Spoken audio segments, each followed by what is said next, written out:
For your consideration, Max presenting the HBO original Barry, starring Bill Hader in the explosive and hilarious final chapter of a man trying to untangle himself from the world of contract killing and immerse himself in acting. Nominated for 3 SAG Awards, including Outstanding Performance by an Ensemble in a Comedy Series. Barry is now streaming on Max.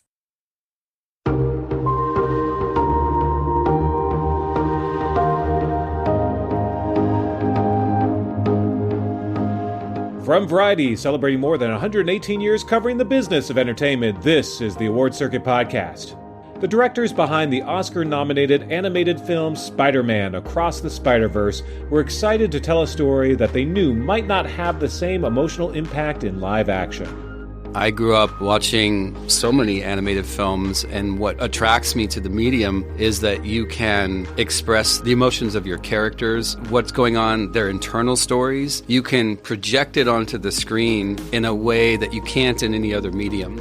I'm Michael Schneider, and on this episode of the award-winning Variety Award Circuit Podcast, we talk to Spider-Man Across the Spider-Verse directors Kemp Powers, Joaquim Dos Santos, and Justin K. Thompson about their hit and now Oscar-nominated film.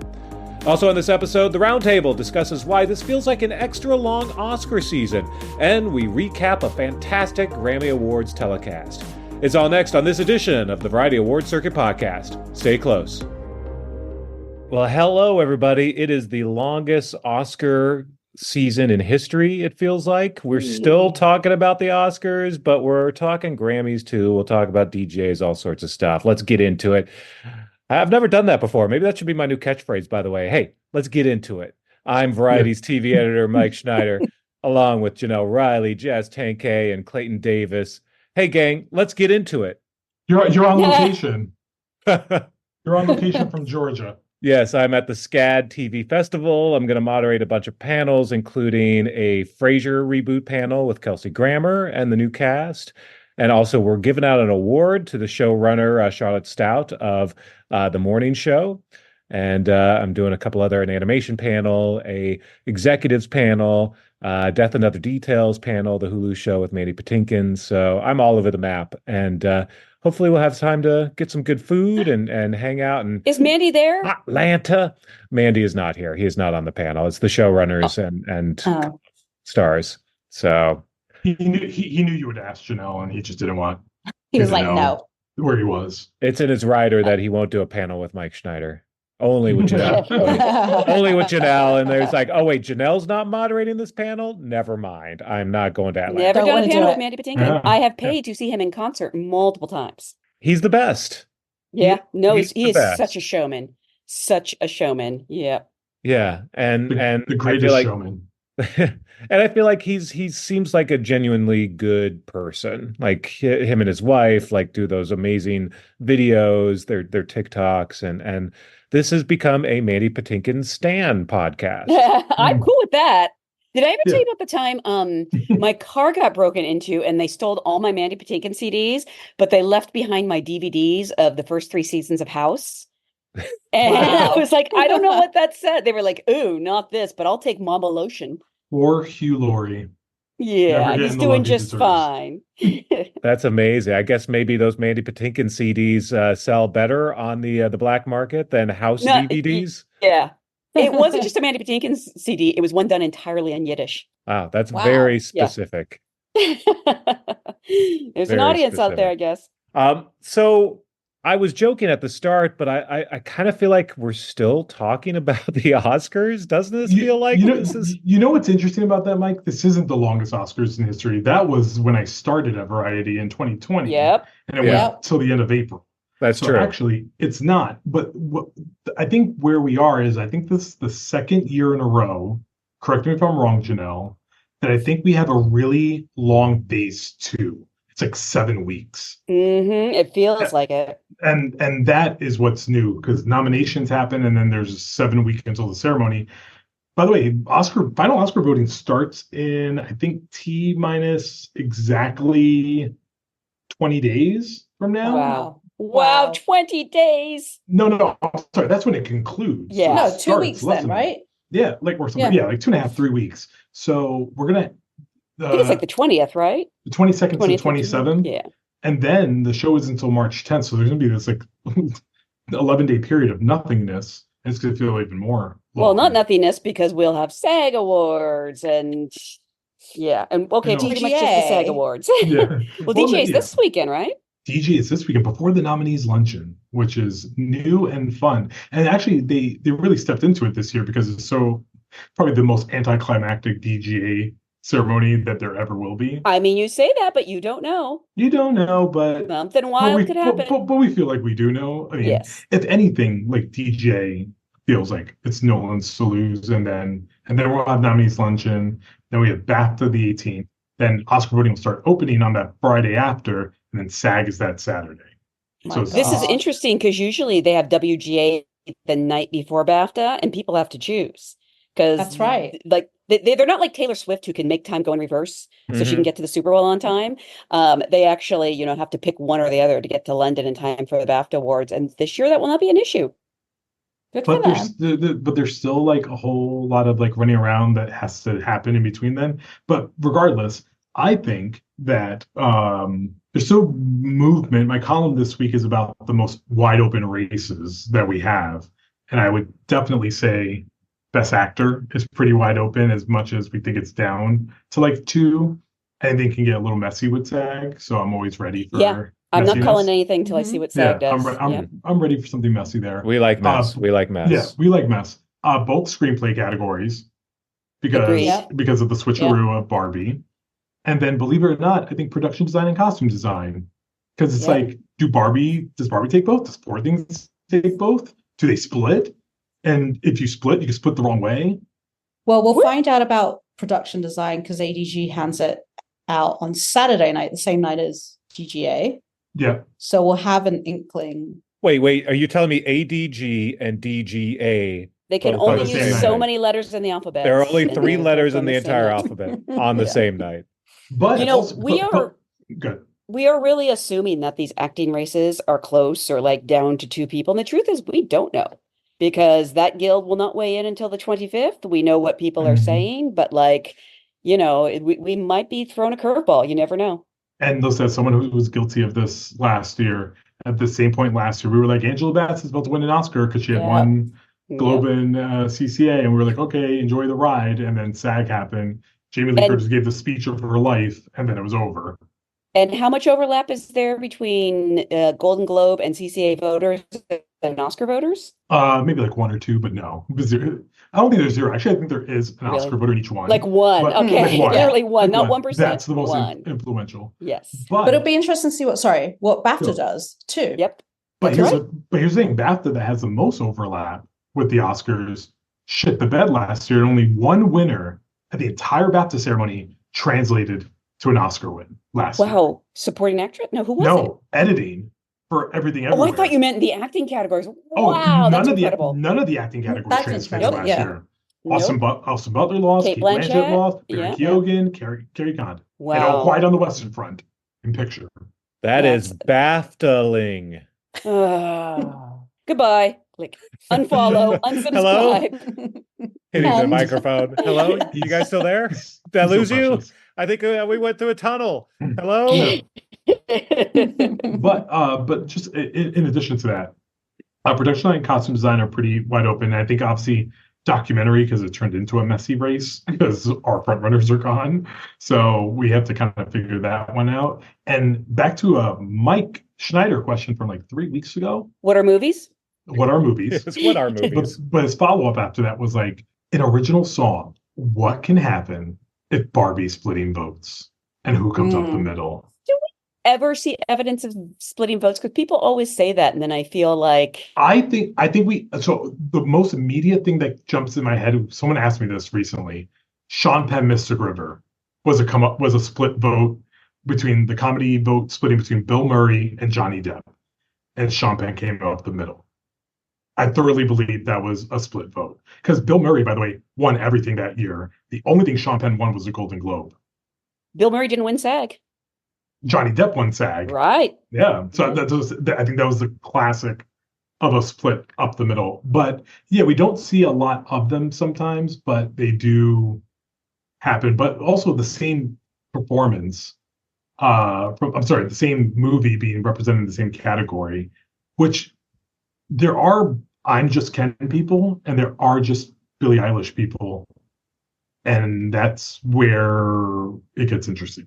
Yeah, although after like Grammys, I almost kind of feel like it's Billie Eilish. She's just the power of Billie Eilish feels strong. And it's a great song. It is a great song. It is a great song. Also, we've talked about this before. What are you voting for in this category? Are you voting for the song itself, or are you voting for how it moves the movie forward? And I think most people are voting for the song itself. Yeah. Yeah. But okay, say we're in a world where the two Barbie songs split. What is the third one? Is it the one from Killers of the Flower? Like, I don't know what. Yeah, no, I think Killers of the Flower Moon has a real shot at that because it is so vital to the story. It's not like anything else in the lineup. But I feel like every time two songs are nominated, one of them wins. I'm thinking back to La La Land as my last example. Like, I don't know if we've ever really seen evidence of a split in song or the other time I'm thinking is when supporting actors. I remember when Sam Rockwell and Woody Harrelson were nominated against each other for 3 billboards. Sam Rockwell still won. Like, I don't know that there really is. I mean, Banshees last year, I think Barry and Brendan were probably splitting votes with each other because there were because if you would have asked me who was going to win BAFTA, I would have said Brendan Gleeson, not Barry Keoghan. And then Barry ended up winning that. So, I mean, yes, there isn't. It doesn't happen as often as people like to say it does. Or they assume it does, but we don't really know. They assume it, and you never know the vote tally. I still say this, and Mike, I need you to note this. If I ever get some disease that is going to take me out, I'm a Make-A-Wish kid.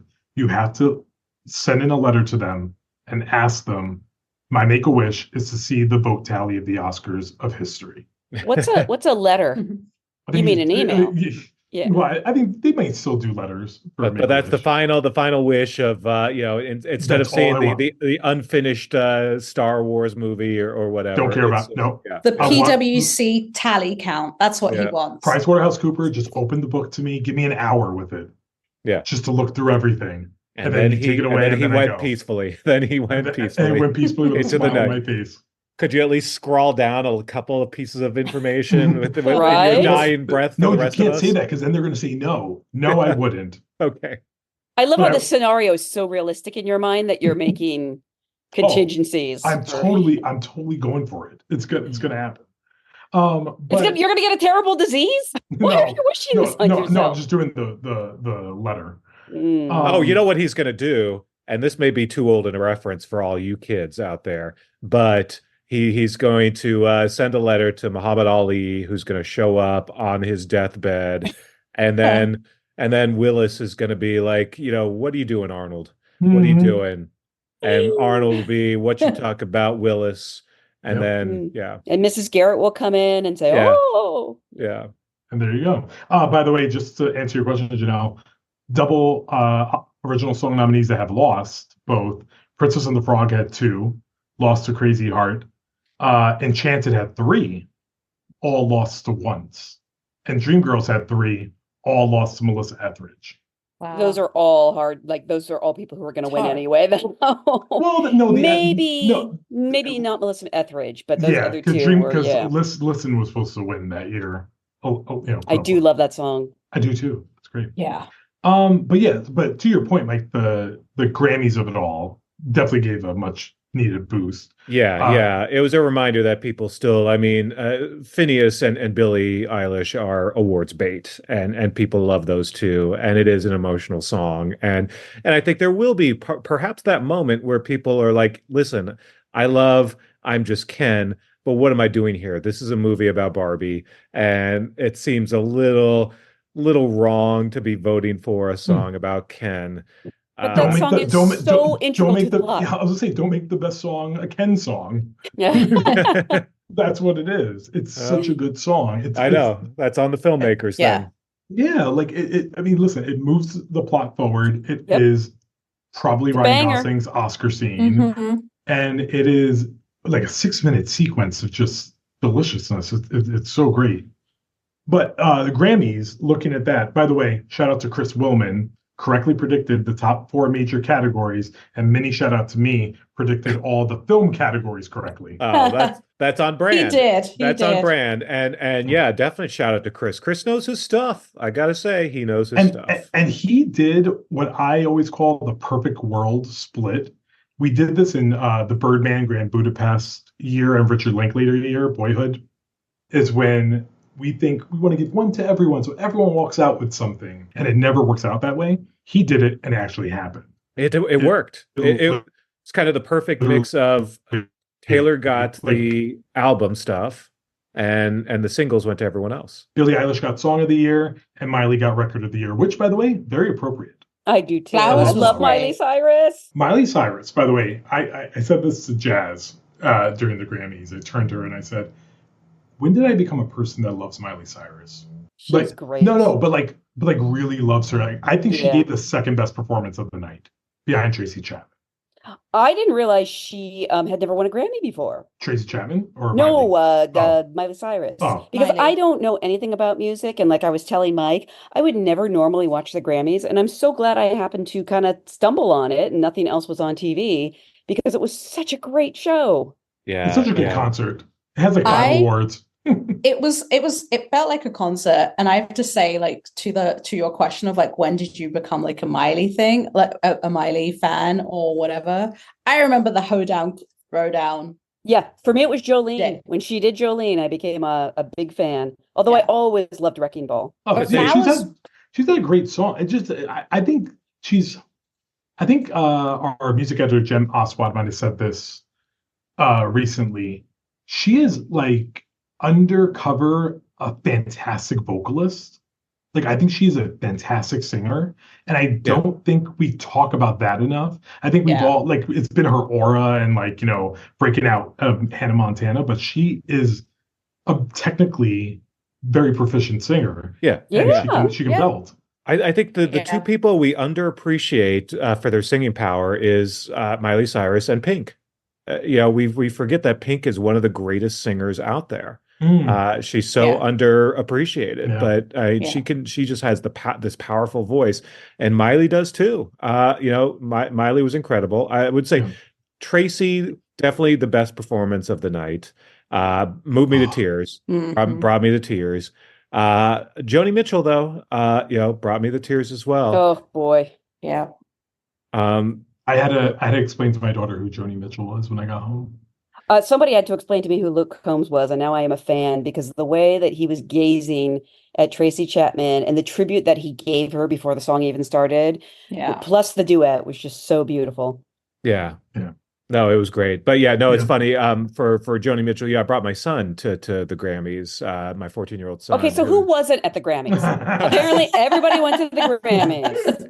La di freaking da. Do you know where I was? I was at the smokehouse covered in blood. Thank you very much. You were not driving home in like the torrential rain. Oh my God. Getting there was hell on earth, though. Yeah. Well, I heard Miley was, afraid she was going to miss it. But, and I should reference, I was covered in blood because I was going as my friend had a Dress As Me party. And she once guest starred on It's Always Sunny in Philadelphia as someone who Charlie Day vomits blood on. So I went as her character from that show and covered myself in fake blood, which I thought it's LA. I didn't think anybody would think it was a big deal. But the people who freaked out at the Smokehouse Cafe, I actually feel really bad about. I mean, it's a good cover story, Janelle, for the murder. That too. Just hey, ixnay on the Erdermay. Please don't look under the porch. But so I brought my 14-year-old who is now obsessed with music, in particular jazz music. But he just really appreciates music in general. He wants to be a musician one day. But for him, earlier this summer, we went to a tribute to Wayne Shorter, the jazz musician who passed away, and Joni Mitchell was a surprise guest. And then seeing her again Sunday night, I'm like, you're not going to appreciate this now, but one day you're going to be able to tell people that you've seen Joni Mitchell twice on stage, and people are going to be quite impressed. So you don't know who she is now, but one day you will, and one day people are going to be wowed that you got to see her twice. One day you'll thank me, son. Exactly. You pulled that old shtick, huh? The total Homer Simpson moment. One day. When you finally see the Itchy and Scratchy movie. Yeah, exactly. I also have to shout out, like, and this, by the way, like when you say it on its face, it sounds weird. Victoria Monet, who won Best New Artist, deservingly so, by the way. The oldest person ever to win that award at 34 years old. Wow. Wow. That's crazy. Do you know who the oldest was before that? Anyone know? Milli Vanilli. No. Nice No. try, though. It was Sheryl Crow. Oh, She how old was 33 Sheryl when Crow? she- 33? 33. Yeah. Wow. That's interesting. Yeah, we're in a 7-year stretch of women, solo women, winning Best New Artist. By the way, Also, big run. Victoria Monet in her, I would never have guessed. She looks Victoria amazing. Monet variety cover. Again, Yeah. our music team called it. Good call. Good call. Yeah. Good Can call. Victoria Monet being 34? In the middle of the show, I was like, my God, Victoria Monet is gorgeous. And then I caught myself. I said, wait a minute. I was saying with some people, I was like, can someone look up how old she is? They're like, why? She's definitely over 18. I was like, no, she'd be 17 for all I know. It's very important for me, Right. for you to look that up real quick to make sure that was appropriate. And they were like 34. I was like, yes. You're crazy. going I was like, to right. change your feelings based Oh on. yes, I wouldn't have retold the story. Yeah, exactly. Right. You're going to change your You'd be feelings like, publicly. yeah. Understood. How amazing was it though when Celine Dion came out? Like there was the rumor, and then her name. Well, someone had a video of her in the stadium, so people knew she was there, but we didn't know what she was doing. Though she was just like sitting and enjoying the show, probably in a box. But no, she presented Taylor with her 4th album of the year, which is a lot. That's a lot of albums of the year. Yeah. No, it's a record. It's a record. And You know, any of you Swifties? I really enjoy her music. I don't think I'd qualify myself as a Swiftie. I Yeah, appreciate same. her. I appreciate her, and Yeah. I Yeah. hope that she saves appreciate her too. democracy Yeah. later this year. Exactly. I was talking. My wife Jessica became a Swiftie this past year, so I just learned who my wife is. And and a Swiftie I know had told me that he believed that this album was her least of her album wins of her like discography. And I asked my wife that, and we were like going back and forth, and she's like, "No, I think this is one of her best." But it's also just one of those artists, kind of like when we talk about a Kate Blanchett problem, you're not comparing it to other things, you're comparing it to yourself. So it's interesting that she pulled it off.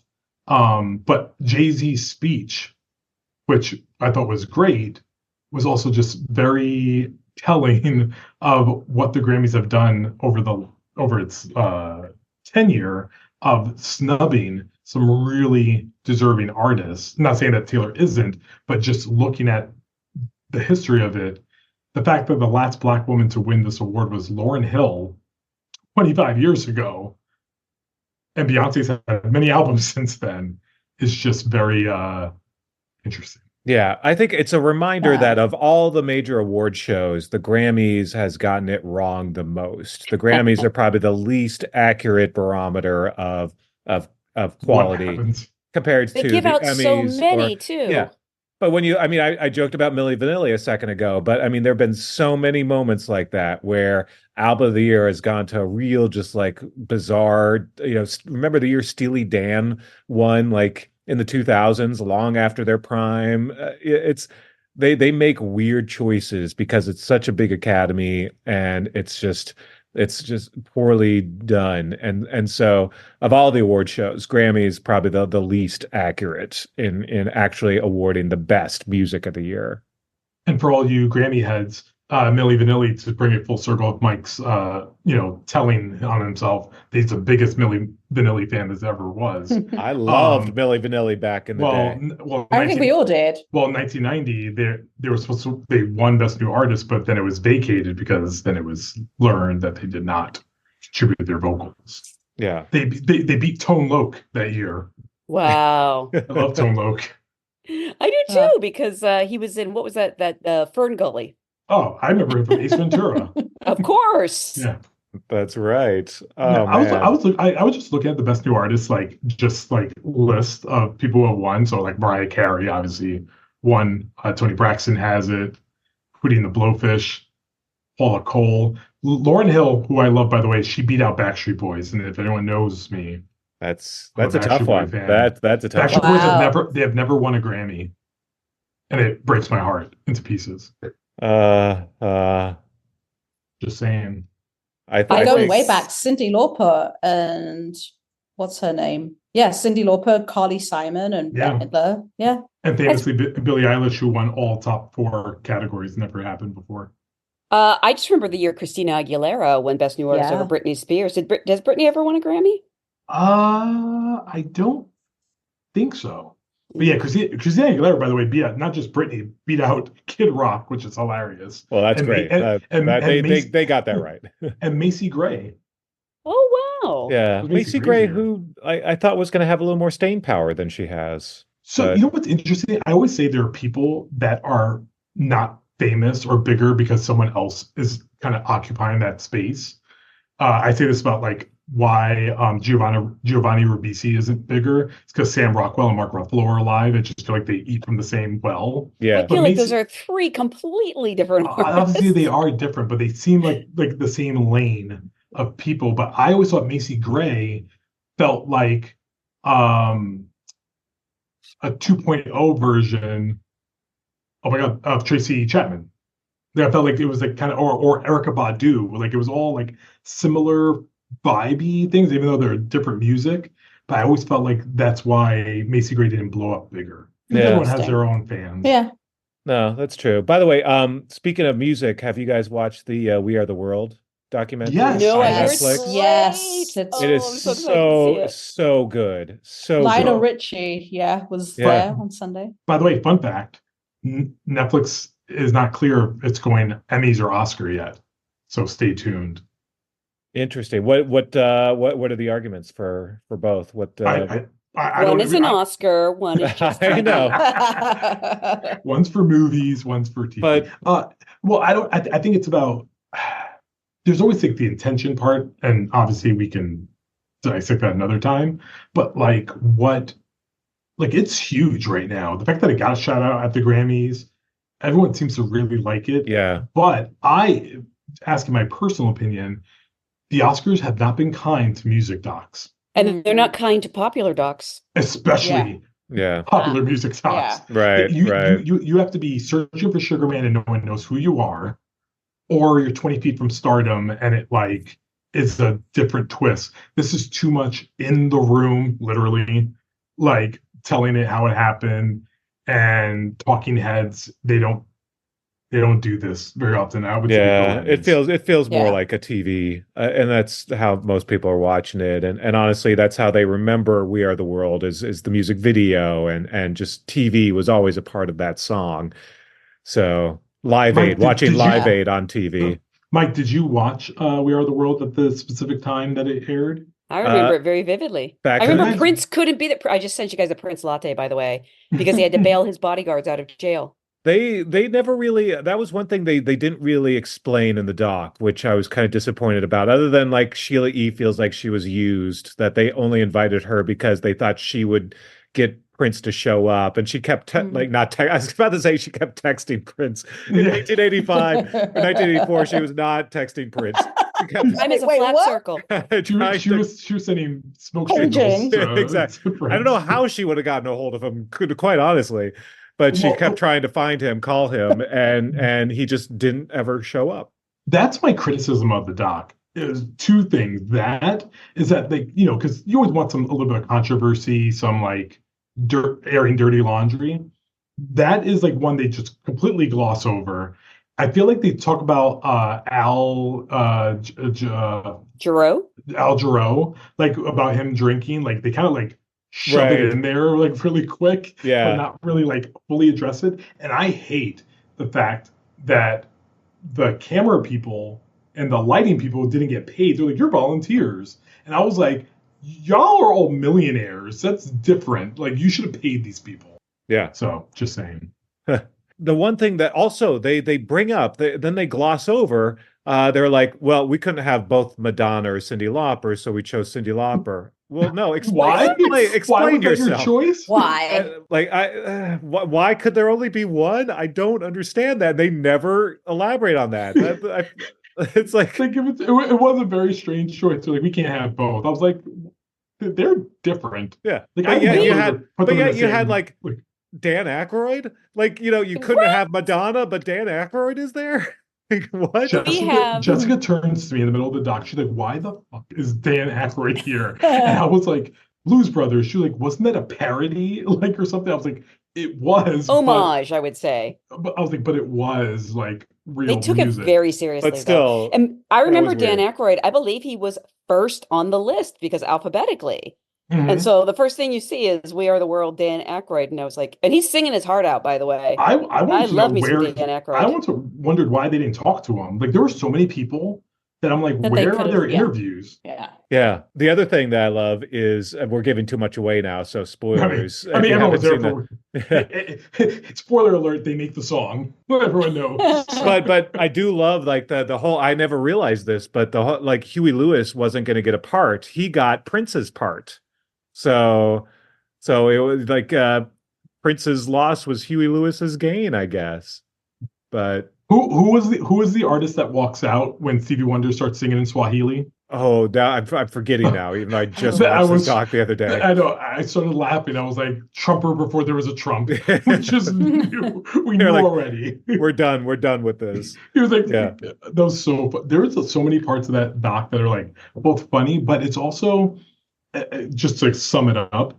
It felt like, I don't know if you guys went to retreats, like, or you're involved in church growing up, like I was. Oh, So I used to go sure. on weekend retreat. It felt like watching a retreat, and you could see by the end, because they had this one night to do it, and it's like 5 a.m. and it's over. And then they like are going, it's like the end of the retreat, and just had that feeling of like you spent this time together that will never be recreated again, and you'll never be together again. And one song of the year Yeah. and record of the year.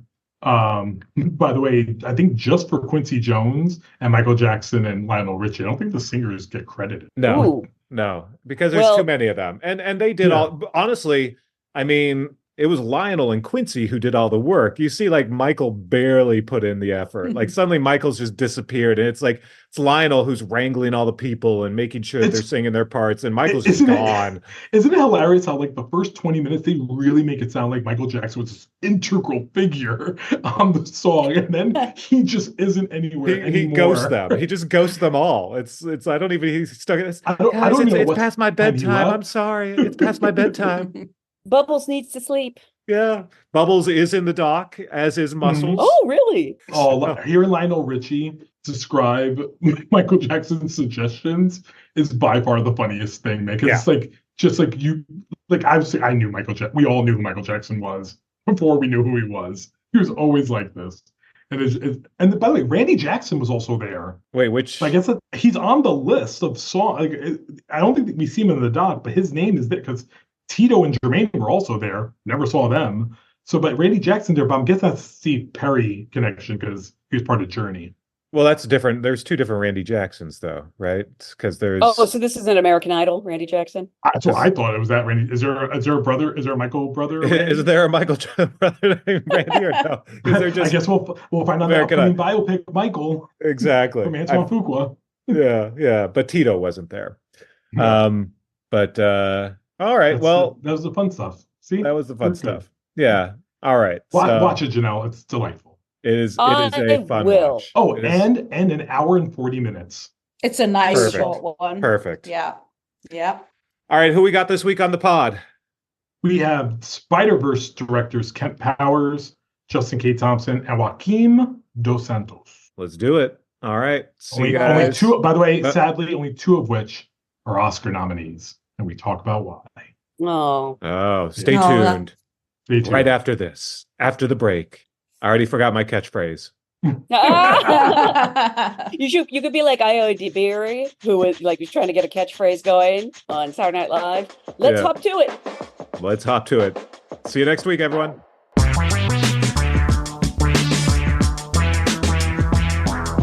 After the break, we talk to Spider-Man Across the Spider-Verse directors Kemp Powers, Joaquim Dos Santos, and Justin K. Thompson. From Los Angeles, this is the Award Circuit Podcast.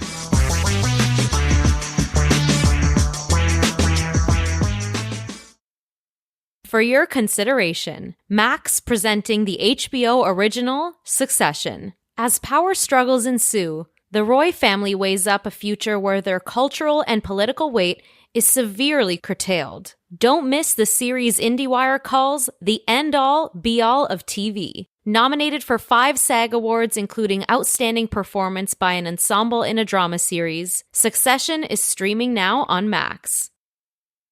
And we're back. It's the Variety Award Circuit Podcast, and I'm Michael Schneider. The multi-dimensional success of Spider-Man Across the Spider-Verse can be directly attributed to its 3 directors, Kemp Powers, Joaquim Dos Santos, and Justin K. Thompson. Indeed, to the fact that there are 3 at all. The trio last year received Variety's Creative Impact in Animation Award, while the film was named to the AFI Awards Top 10 list of Best 2023 Movies, as well as Best Animated Film by the National Board of Review, and now it's nominated for Best Animated Feature at this year's Academy Awards. Okay. Miles's grades are pretty good. A in AP Physics. That's my little man. And AP Studio Art. He takes after his uncle. A- in English. She's a tough grader. And a B in Spanish. What? Ooh, okay. Miles. Are you trying to Mira, kill eso your es mother? imposible. Cálmate, mami. Eso no es my fault. ¿Qué es eso que esto no es my fault? Tú estás tomando una clase en Spanglish. Mom, I just missed a few classes. Oh, just a few classes. Well, what's a few? I mean, like 5? 5? Actually 6. You're dead. Variety's Clayton Davis recently spoke to Powers, Dos Santos, and Thompson about how they leaned into individual strengths while working together toward a common goal, balancing formal innovation and timeless truths to create a forward-thinking animated classic. Clayton began by asking Thompson if the next chapter of the Spider-Verse trilogy, Beyond the Spider-Verse, is done. It is not done. It's not done. Okay. We are in progress. Great. Kemp, tell me what happens in that movie beginning, middle, and end. No comment. Oh, okay. I thought it was going to work, too. So wait, it's not done.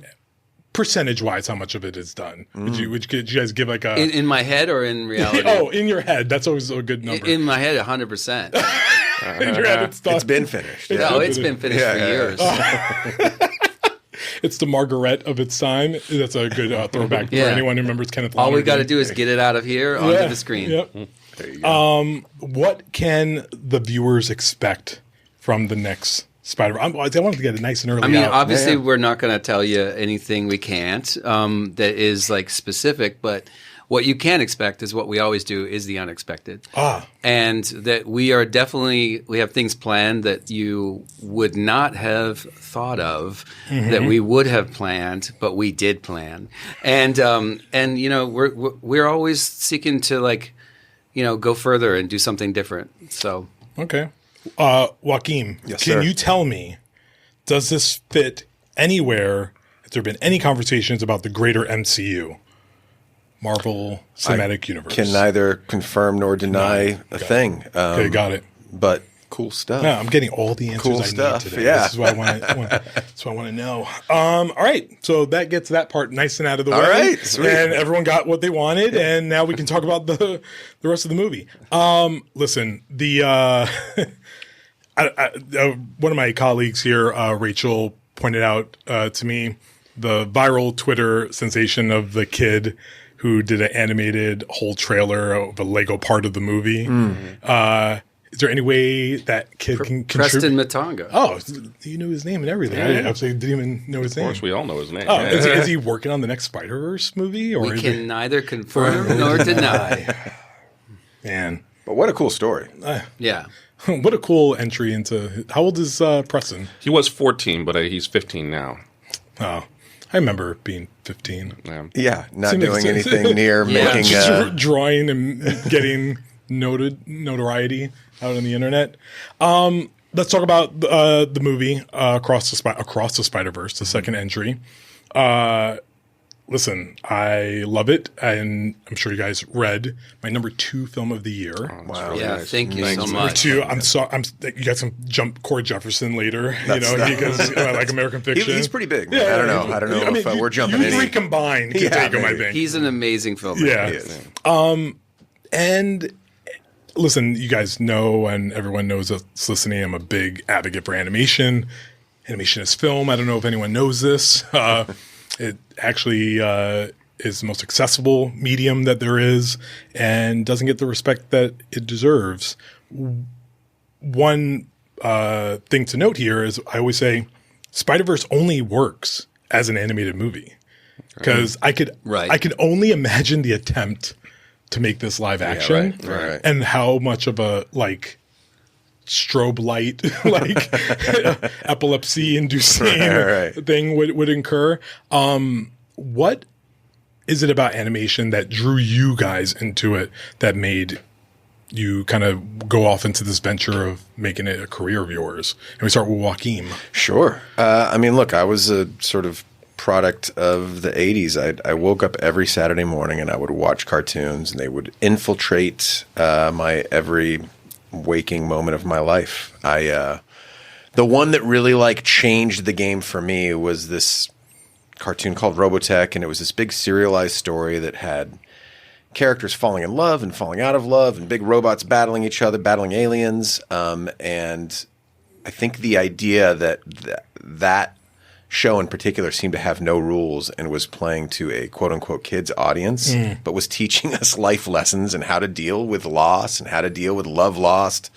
It really made a huge impact on me, and I didn't really look back after that. Mr. Powers? I mean, as a career, it's pretty non-existent, to be honest. I come from the world of theater and live action. You know, I was a screenwriter. What drew me to animation was Pixar, just for me being the gold standard of narrative storytelling. It was as simple as that.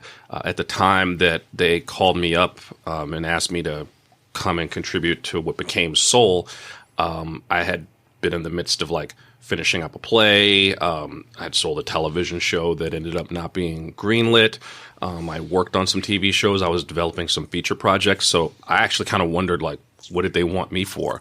But I was always a fan going, not just the first Toy Story. For me, there was this core group of Pixar films, Ratatouille, Up, WALL-E, that were just a kind of like mature storytelling that was also entertaining and universal, that evoked this emotion in me that I hadn't had in a long time in animation. The kind of emotion that films like Watership Down, you know, these were some of my, and I didn't really, outside of Pixar, I was like, wow, they can do some really mature and even dark. They're not talking down to kids. This is it really felt like it was for everyone. It was universal. So I was really just drawn in to have an opportunity to work with and learn from people who were my, to me, filmmaking heroes, not animation. To me, Pete and Andrew and Lee Unkrich and Brad Bird, they were just the most phenomenal cinematic storytellers, period. So, and then of course, I fell in love with the medium when I saw the things that we were capable of doing in it that, like you said before, wouldn't have been possible in live action. Or if they were done in live action, they would have come across as cheesy. Right. You know, like, yeah, you could do some of our action sequences in live action. It's going to be cheesy looking.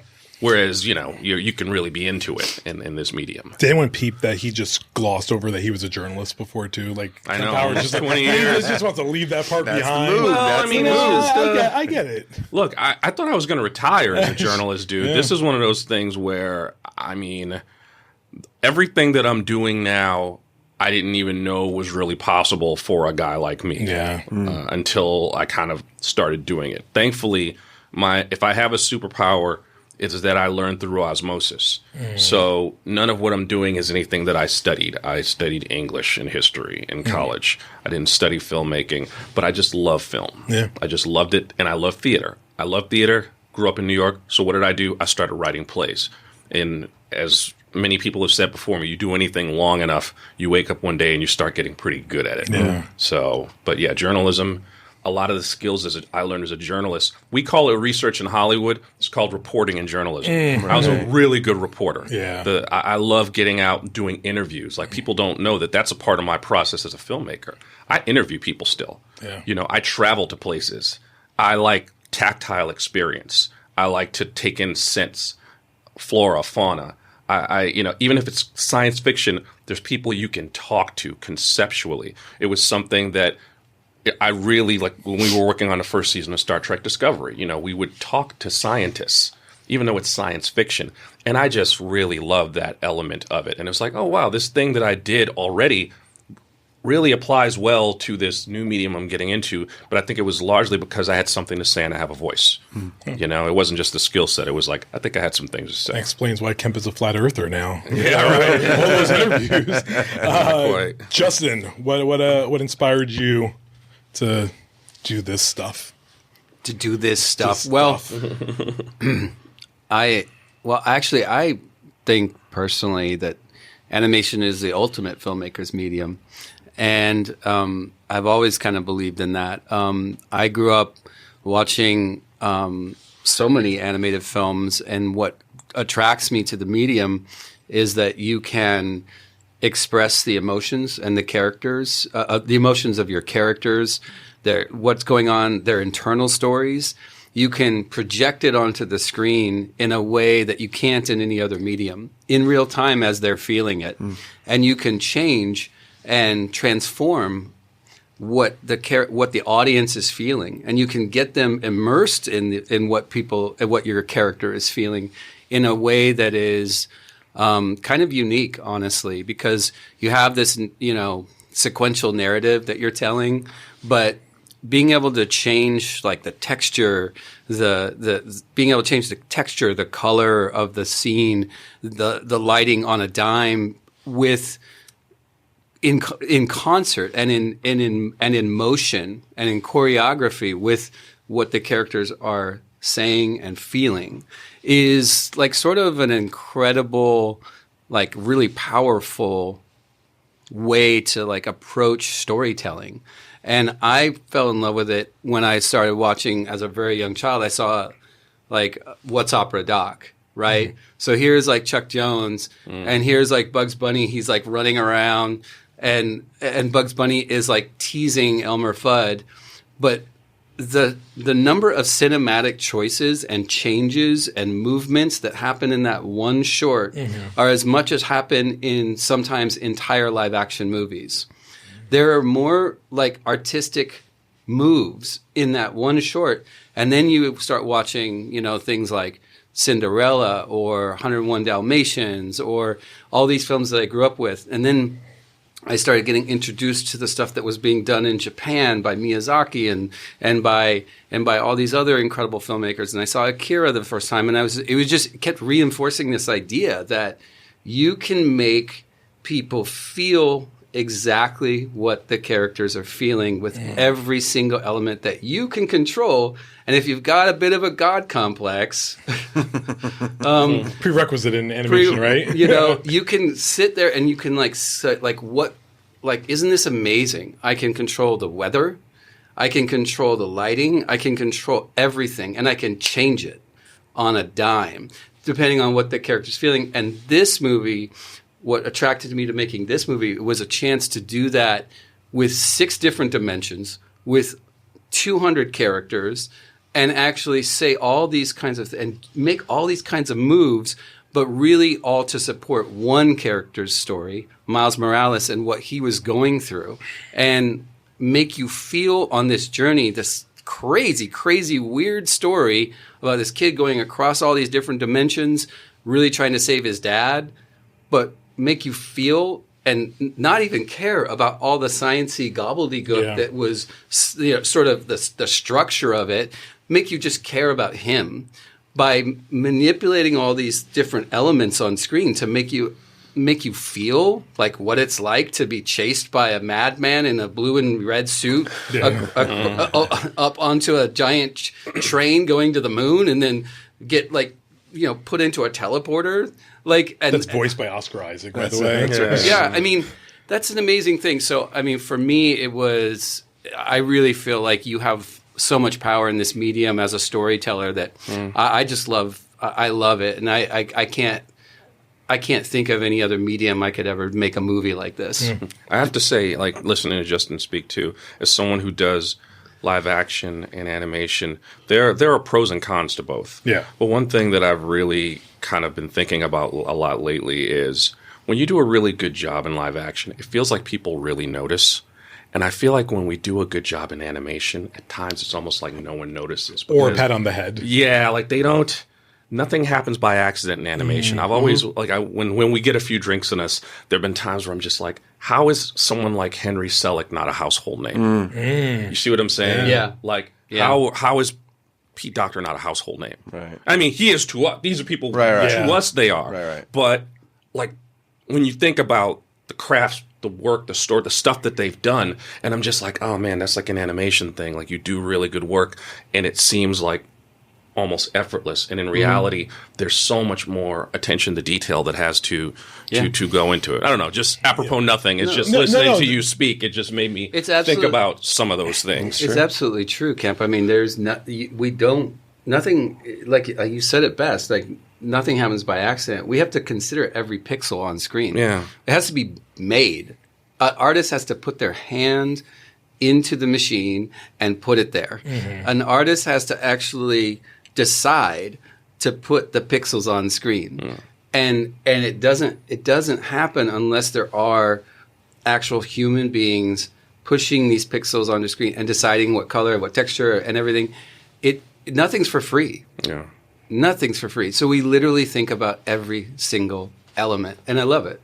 Who do I think of you three? I guess it's all three technically, but for the Puerto Rican flag of the snap. It's actually one of our animators. Yeah. One of our animators is Puerto Rican. Yeah. Because when we assign sequences for them to animate, they have it's great. It's one of the fun things about animation is like they do a version of it, but then if they have alt ideas, animators are encouraged to kind of show us a couple of other interesting things. So that was like an alt pitch. Really? To a moment that added the flag. Yeah, I will say that I think those are the ones we wind up going with more often than not because they're personal. You know, they're the unexpected. Yeah, and it's kind of usually presented to us like, "Hey, what about this? You know, I just tried this," and we fall in love every time. Yeah, because it is personal and it's passion. It comes from somewhere. Yeah. Oh, that's that scene. I mean, it's interesting that you bring that because the counselor's office scene. Yeah. That is a scene that we worked for my God. years. I really? mean, it was one of the first scenes we worked on, and we just kept going. There's a few scenes like that where we just kept going back to it and like, okay, I think that's pretty much locked. And then 2 months later, we've cracked it open. Really? And we're messing with it again and again and again. So the negative of that is that, it takes forever. The positive is that people have time to kind of marinate on it and like come up with new ideas and pitch new things. And does that get into what Justin said before? In his head, it's 100%, but yes, it's really like nothing's done until you're watching it. Yeah, that is the truth. That is the truth. And I think honestly, spending that much time on sequences with 4 people as opposed to 200 spider people allows the film to be both small and massive at the same time. Yeah. There's just as much care that goes, if not more, that goes into those personal scenes that does into the big, spectacle-y stuff. I'm always curious about, as opposed to live action, we always hear about the director's cut, what's left on the cutting room floor. Animation, we don't hear about that as much, and it also would feel so heartbreaking to think that there's stuff out there that, we drew this, we did this, and like put this guy, and it just didn't work. And I know there's a cut of this movie that's longer, and says, can you share what some of those scenes might have looked like, or what? Well, I will say this is from one of the earliest drafts of the script, and I just got a chuckle out of it when it was pitched. But at some point, they drop really quickly into a lucha world, and it's like. They land, they look around, and it's people literally just like throwing chairs at each other, doing planchas off of stuff. It's like Miles like, what is going on? And then they're off to another world. And that was like a personal one that I was like, oh, that'd be fun to see because I'm a huge pro wrestling fan. I think also, because of the way our movie was made, we were making a movie that wound up being, we started off, 2019, we made a movie that was super, super long, and we realized we had too much movie and we had to like rethink and we had to go and we went, you know what? There's enough here for 2 entire movies. Yeah. And what we had, I mean, when you ask, is there stuff that didn't wind up in the movie? Yeah. I mean, it's now going to be in Beyond Spider-Verse and more because that movie has to stand on its own too.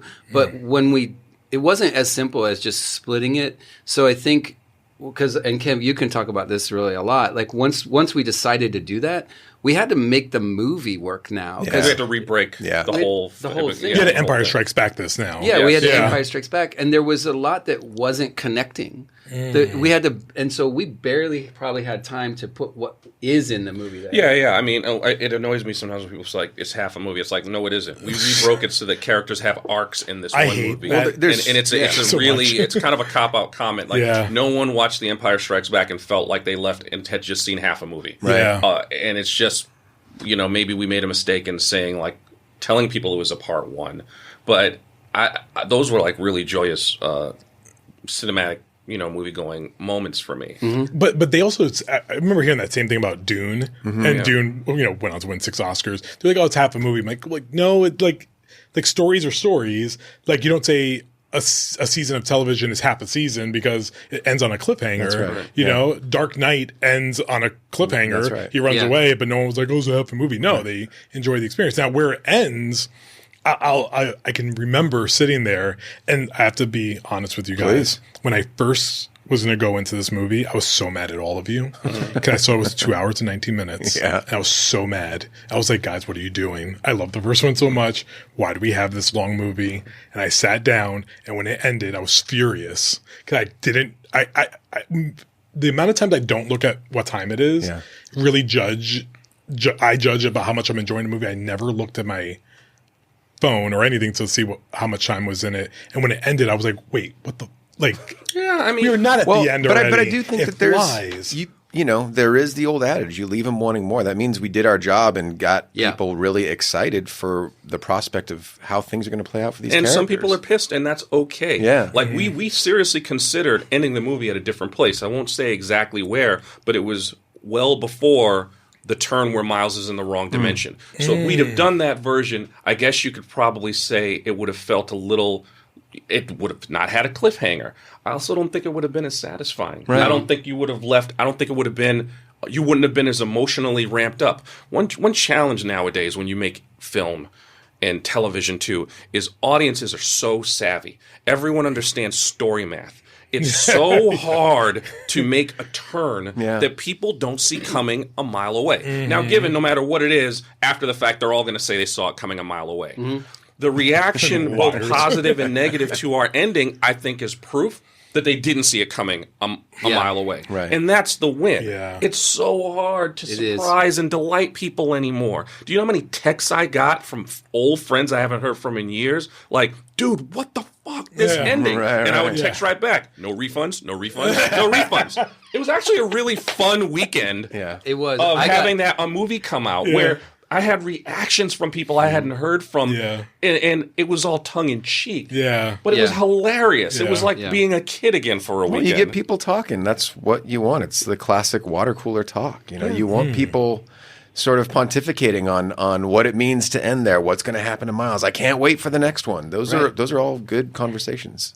I'm interested with this next question, and there's been a lot of chatter about this in the social media world about the oversaturation of superhero movies right now.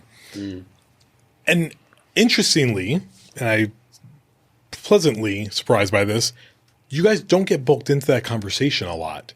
Like, I don't hear that, like, because these are the best reviewed superhero films of the last few years, the Spider-Verse, both of them, and people don't bulk that in. Do you think your strength is that this is standalone, that it's not connecting? I think that's what makes Nolan's Dark Knight trilogy so great, because it's just the Dark Knight trilogy. Right. We didn't connect to Michael Keaton or connect to Robert Pattinson in the future. I don't think it's that. Well, I can speak to our movie. I think the reason our movie stands apart from those is because it's not really. We didn't set out to make a superhero movie. We set out to make a relationship story, and we set out to make a movie about Miles, a coming of age story about parents and children, and how outside forces affect that and threaten that, and how it's really just about protecting that relationship between Miles and his parents. And that is what the story is about. Yeah. All the crashing and bashing and all the jumping across different dimensions is really just icing on a cake that is really there to illustrate what Miles is going through as a teenager stepping out of the house for the first time, away from the shelter and protection of his parents, and trying to make his own choices, and finding out the world's a lot more dangerous and a lot more scary place, and that some of the people you trusted, you can't. It's all just a metaphor for that. So because it's a metaphor for a relationship and a story that we have all been through and that we went through with our own children, my kid was like leaving home during that movie and going off to college, and my younger son is, went from 13 to 15 while we made this movie. And, so like we all kind of were sharing these experiences as we were making the movie. And that is why the movie, I think, works. It has nothing to do with superheroes. We didn't confer with anyone else. The reality is this wasn't planned as part of any... If there were any conversations that were had with anyone anyone involved in the MCU, they didn't tell us. Right. Yeah. And it never came up. I mean, you mentioned the Nolan movies. What about Joker? I'm excited as hell for the Joker sequel this year. How is that tied to anything? It's just people deciding they have a take on a story, and it's usually some greater idea that you might want to even say it's almost like the superhero is the drag. It's like this is in superhero drag, and they're just trying to it's always coming from someplace very, very personal, and it's not too planned or thought out.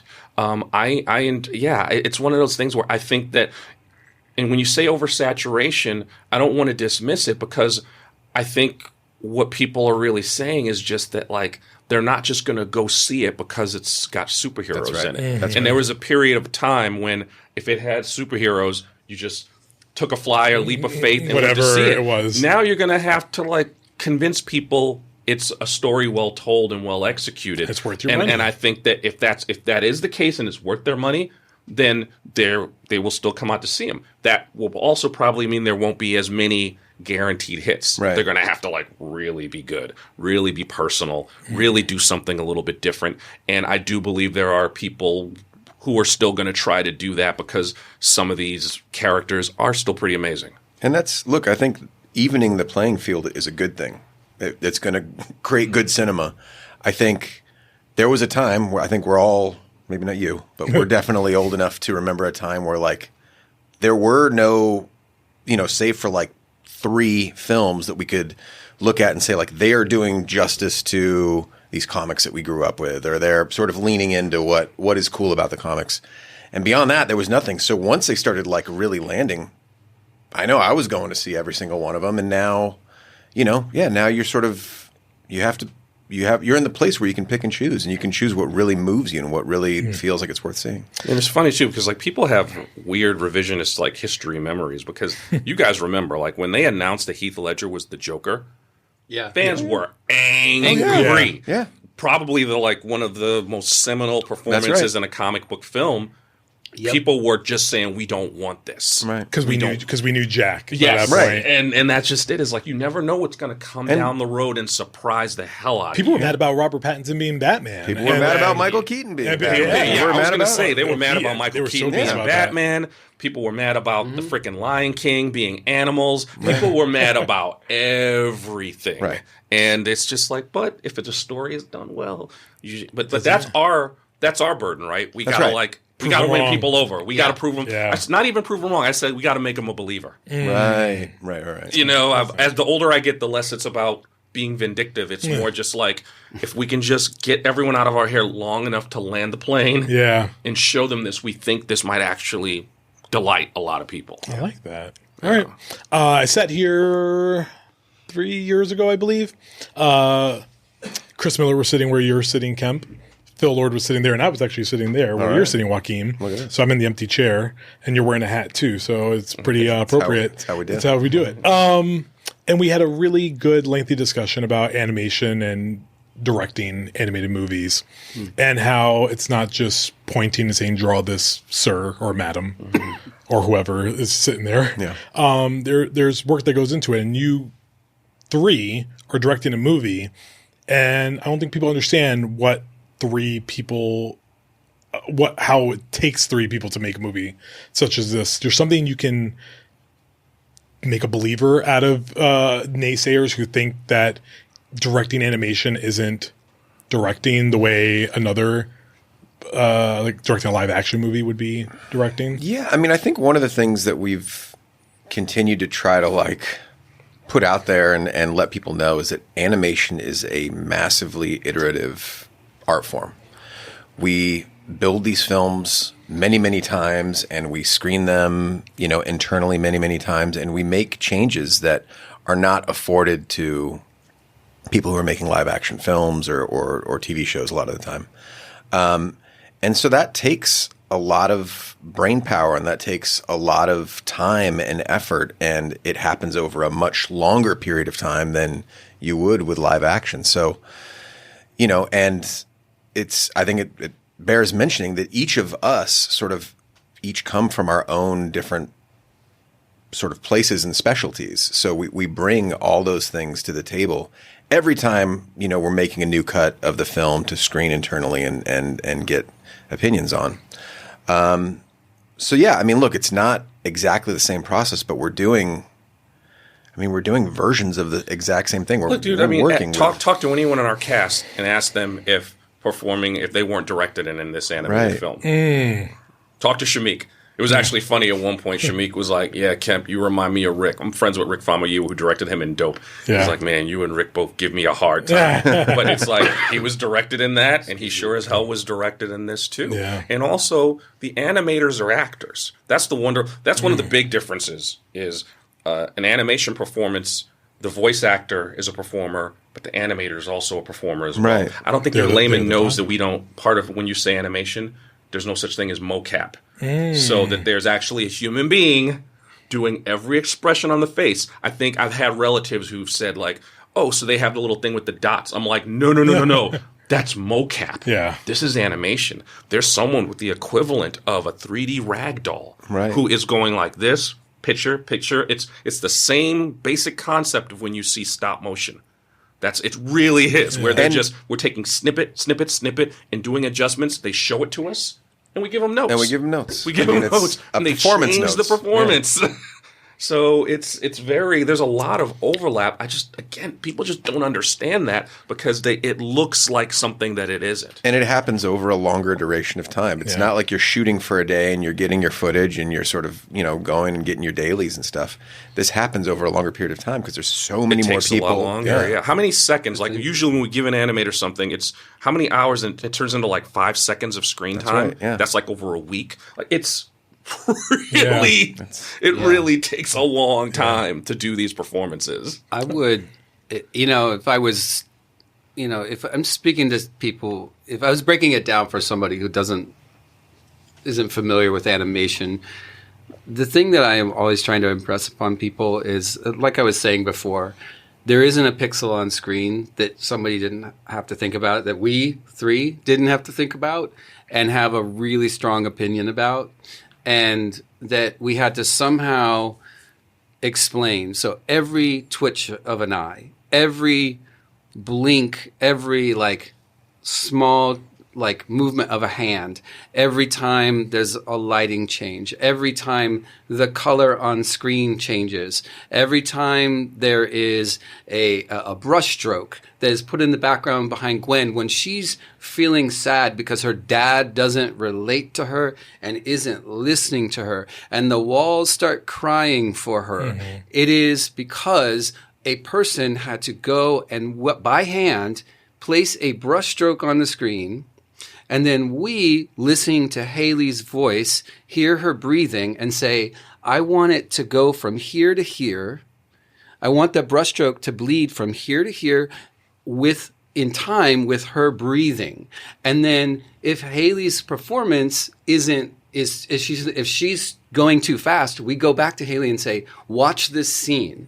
See how this looks? Can you give us a different performance where you slow this down because we feel like we're rushing the audience's emotional, the emotional needs of this scene. The audience isn't with us, so we need to slow this down. We go back. We have to then move those brushstrokes again. We have to add other brushstrokes because you know what? We need a little bit of blue here because she's a little sad. Yeah. And so we change them to blue because we want you to feel sad. And you know what? Gwen's getting hot, so she needs to turn red now. We start making all these choices, and and a person, an individual. That's why it takes 1,000 people. An individual has to make those moves, has to actually put those pixels on screen. It isn't. So when people say, what does a director do? We're giving the intention and driving the emotional ideas and making sure people understand what it is we're trying to say with our characters and how we're trying to visualize and externalize the internal story that's going on with them. Gwen can't cry, so the picture has to cry for her. And you can't make that just by pointing a camera at something. Right. That's so You beautifully said. can't. You literally cannot point a camera at anything. You can't put mocap, ping pong balls on anything. You cannot make you cannot push a button that says go. Right. A person has to put their hands in the artwork itself. Yeah. And push pixels. And a lot of our department heads are doing the same jobs as their live action counterparts. Yeah. The only real difference is they're doing it in the 3D space. That's right. Yeah. So you have a DP in live action, we have a DP in animation. Yep. They have a camera that exists, and we have a production designer who's built this world. The world is in 3D. Then the DP goes into this 3D world and places the camera. That's right. Yeah. So it's all there are live action. We have a lighting DP who lights things. It's just we don't have physical lights in the real world, but there's a 3D environment where you have all the same department heads doing things that they would do in a live action film. The only difference being they're doing it in a constructed 3D environment. Yeah. Listen, I have to say, as you were describing it, I was thinking to myself, if I was sitting here with anybody else, I won't name any names, but if I was sitting here with anybody else, a director, they'd be like, oh my God, that's an auteur. Like they would call you an auteur, but we don't use that term for animators for reasons. And the way you described it was exactly everything that I and a lot of other people who are big advocates for animation, like we know those things, and it's so good to hear that put into words now. I have two last questions, then I have round robin, rapid fire, fun stuff. Sure. Yes. There's this is a little bit of a tough question. Animation is not respected enough in this industry, from antiquated rules within the academy, from where animation fits in regards to certain guilds or not fit in certain guilds. There's a much needed rule change, regime change, or just like there's a need to not other animation anymore. It's called recognition. I think. Yeah. Recognition is the word you're looking for. And validation. Yes, and specifically for people to know, like animators are not part of DGA, WGA. Academy has rules regarding how many people would be nominated. This forces some really unfair things to happen. What is like if you could do a wand and like, what's the one thing that you would want to see change in the Hollywood community regarding animation because we just came through a big strike for 6 months that coincidentally, funny enough, like didn't include you guys like in that sense. Yeah. I mean, I would like to see animation be part of the WGA and the DGA. I think that it should have been from the beginning. There's a lot of complicated reasons that I don't have time in this podcast to go into why it isn't. But I think at some point, the WGA and the DGA needs to accept that, and the studios need to accept that we not only is it because, hey, we deserve the recognition, but you're also creating a barrier to entry for filmmakers who would like to work in animation. Who actually, because of the lack of DGA and WGA representation, you have a lot of filmmakers who would love to use this medium who can't or won't or are reluctant to because of. So you're actually, like, we're missing out on, it's not just us who are making the films, we're missing out actually on the opportunity for other filmmakers to take advantage of this incredible medium and tell stories in a way that you can't tell them anywhere else. Yeah. Yeah, I mean, I would hope that, and Justin said it really succinctly, but I also just wanted to add that, like, there's doing an animated film shouldn't be a sacrifice for the artist doing it. And right now, because of these rules, in order to do an animated film, you have to make a sacrifice. Yeah. It's very, again, I do both. Yeah. And it's hard sometimes to convince a writer who's in the WGA to write on an animated feature that's not WGA for the simple reason it doesn't pay into their medical insurance. Yeah. So it's a long job that they're going to have to figure that out on their own. The other thing I just hope is that the industry understands how important animation is to this entire ecosystem of cinema. And that's one of those things. Like, there's a great narrative, rightful narrative of like how what's going to when movies are going to come back and what's going to save them. And here's the truth: is that movies can never come all the way back unless animation comes back all the way too. The cinema needs Disney and Pixar and films like ours to all knock it out of the park, because that's actually been doing a lot of heavy lifting in the movie industry for a long time. So it can never come back unless animation, drives a lot of that as well. And you just hope people kind of remember that, is that animated features have been historically a part of cinema for 100 years, and it's a pivotal piece of it that's necessary for it to ever be healthy and to fully recover. Yeah, and just before Joaquim, before you answer, I never thought about it this way, how lucky we are that we got that one Guillermo del Toro and that one Charlie Kaufman animated shots. Because I was thinking about, why didn't Charlie make more? Or Wes Anderson do an animation What about Rango? I mean, it was written by John Logan. I mean, you have live action people love animation.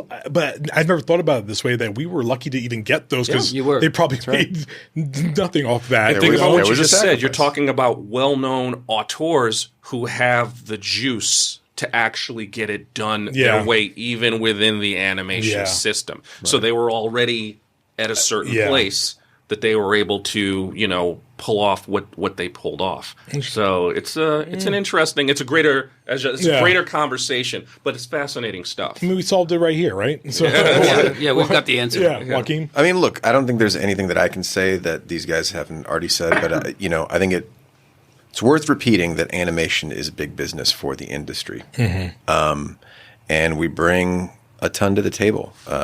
So, without it, everybody hurts. Yeah. And I think everybody deserves a seat. Got it. All right. Rapid fire. Here's the fun stuff. Boom. I'm going to give each of you 2 options. Yep. Animated movies, either or. Pick one of your personal preference. I'll give you each individual one and work around the room. Nothing that's also out this year, though. Nothing that's out this year. No, nothing's out this year. That's mean. Many things that are regarded as like some of the best of all time. Got it. So they're going to be tough choices. Okay. And I do preface it that because it's rapid fire, this may not be your real answer. You'll think back later and think, you got it wrong. But, but actually before I do that, it wrong. Yeah, before I always love this question. Is there an animated movie that is beloved of the past that is just that one movie that you're like, that's not really my jam? And I'll give you my example. I'm not a huge fan of Fantasia. Oh, interesting. And I know some people hate me for that, but I think I just saw it too young and I didn't get it. And then when I try to go back to it, I was just reminded a lot of those feelings. Yeah, you have that taste in your mouth. And I still have that taste in my mouth. So that's my one that I'm like, Oh, sure. I'll tell you, I got it right here. Ooh. Like off the bat, I'm not a fan of The Lion King. My favorite animated movie of all time. You wanted to know. That's what we got. Hey, Justin, okay. We got taste. I'm getting killed right after this. Yeah, exactly. All the animation fans are outside the building. I'm going to be assassinated on my way out. Interesting. Okay. Yeah, this is a rough one, man. Yeah, for me, I think it's as much as I adore the animation style from a story standpoint, I'm not the biggest fan of 101 Dalmatians. I'm not either. Yeah. I like that. I will say this is not going to answer the question directly, but I have the opposite because I had the art book for Fantasia before I ever saw it when I was a kid. Somehow my mom got it and put it in front of me. So I fell in love with the art book. And when I saw the film, I was like, I thought Night on Bald Mountain was like the majority of the film. I was waiting for that to be the thing. And then it was like, it's like a segment in a thing within a thing within a thing. Big letdown for you. Yeah, that was a little bit of a letdown.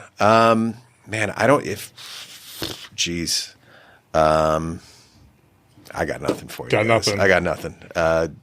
Joaquim will survive. I'm living. He wants to live. He's the best media trained here. Yeah. All right, I love so everybody. Joaquim, you're first up. Here we go. All right. Despicable Me or Kung Fu Panda? Kung Fu Panda. Ooh, nice. I think that might be the right answer. Okay. Kemp, Moana or Your Name? Moana. Ooh, I love really? Moana. I really love Moana. Hot take. Justin, I'm ready to hurt you a little bit. So just because. Go for it. Jungle Book, the 1967 version, obviously, Of course. just to be clear for people, or Ghost in the Shell. Oh, Jungle Book. I mean, you're talking to me, so Okay. yeah. I watched that movie probably 1,000 times growing up. I mean, I'll fight you where we stand. Yeah, that's fine. Yeah, I mean, Ghost in the Shell. If we're talking like in terms of academically speaking, like what's the most amazing like academically speaking movie? Ghost in the Shell. Speaking to your soul. If you're just talking like, which one am I going to watch on a Saturday night with a box of popcorn? Jungle Book. There you go. Okay. I want to hurt Joaquim. Coraline or Fantastic Mr. Fox? Ooh. Coraline. Boo. Ooh. Sorry. Wrong answer. That's all right. Boo this man. See how we do? Kemp, Persepolis or How to Train Your Dragon? Persepolis. And I love How to Train Your Dragon. Yeah, I it's a adore wonderful that film. film, but Persepolis was revelatory to me. Justin, Chicken Run or Monsters, Inc.? Monsters, Inc. Correct answer. Wow.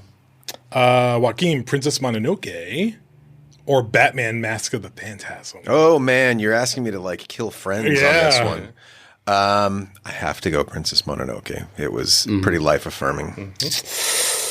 Ooh, okay. I was trying to think if I slayed That's literally hard many for- friends on that Yeah, one. They yeah. died. I'm never going to talk to you again. Kemp, Wreck-It Ralph or Wallace and Gromit? Wallace and Gromit.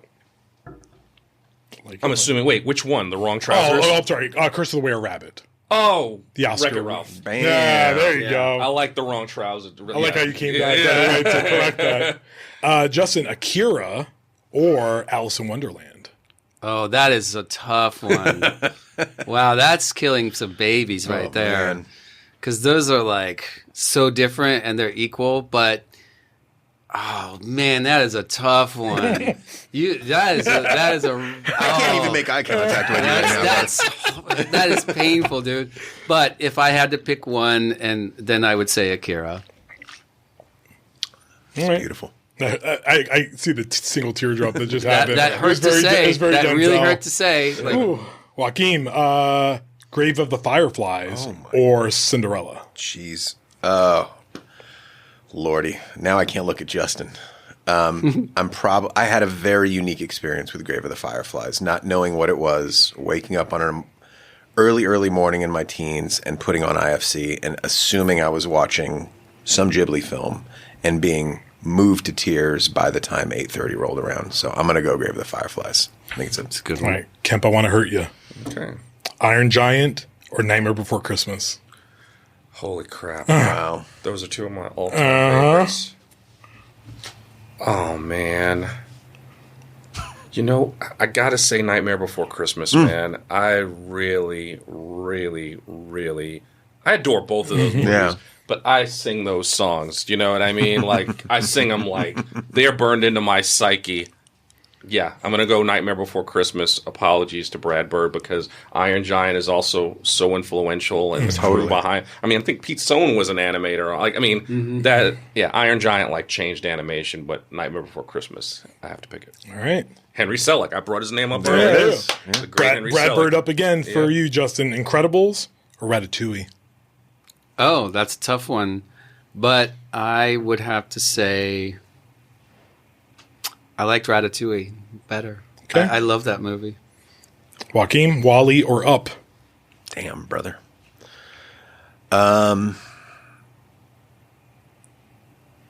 Golly, bud.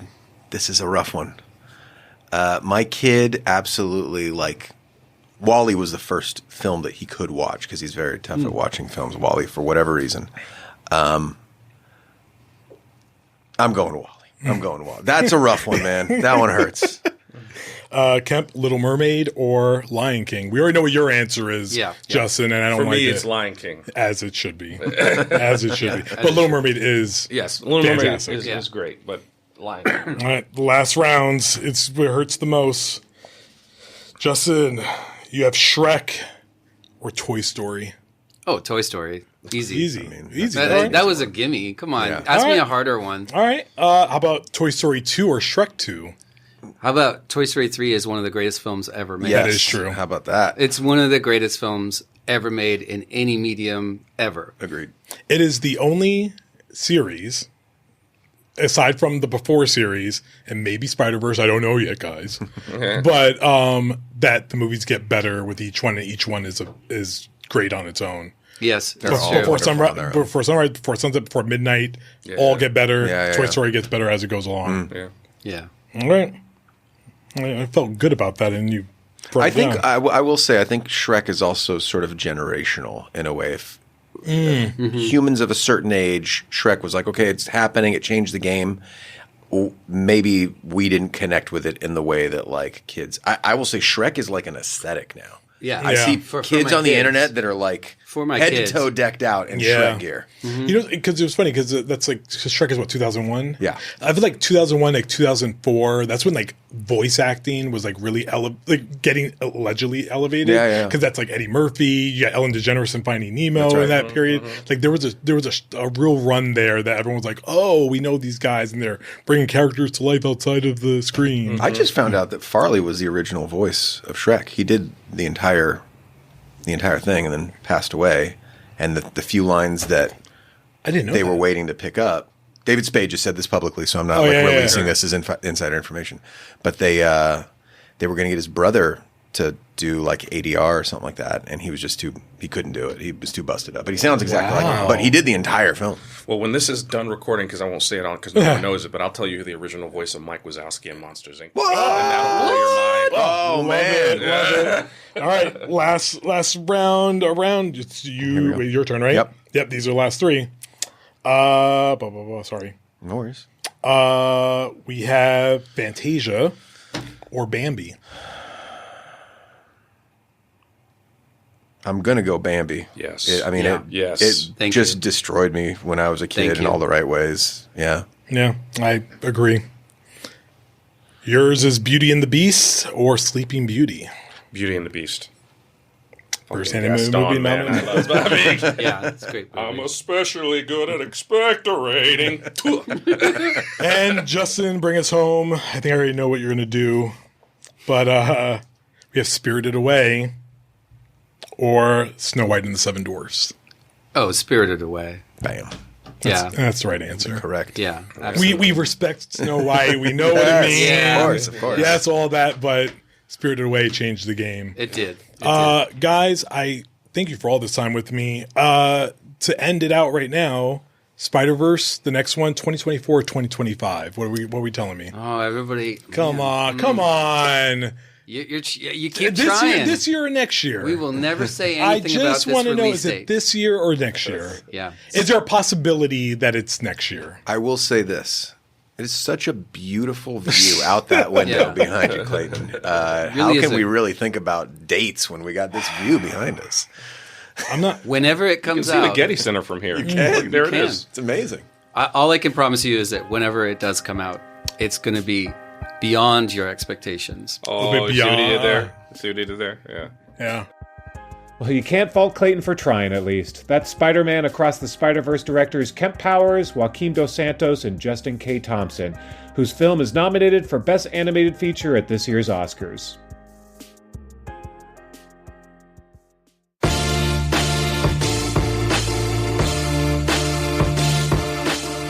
And that's it for this edition of Variety's Award Circuit Podcast. Zach Levin edited this episode, and Michael Schneider is the producer. Be sure to subscribe to the Award Circuit Podcast on Apple Podcasts, Spotify, or wherever you download podcasts. Also, head on over to Variety.com and click on the Award Circuit tab to find the latest awards predictions and key races, as well as your daily fix of news, analysis, and reviews. For Jazz Tanke, Janelle Riley, and Clayton Davis, I'm Michael Schneider, and we'll see you on the circuit.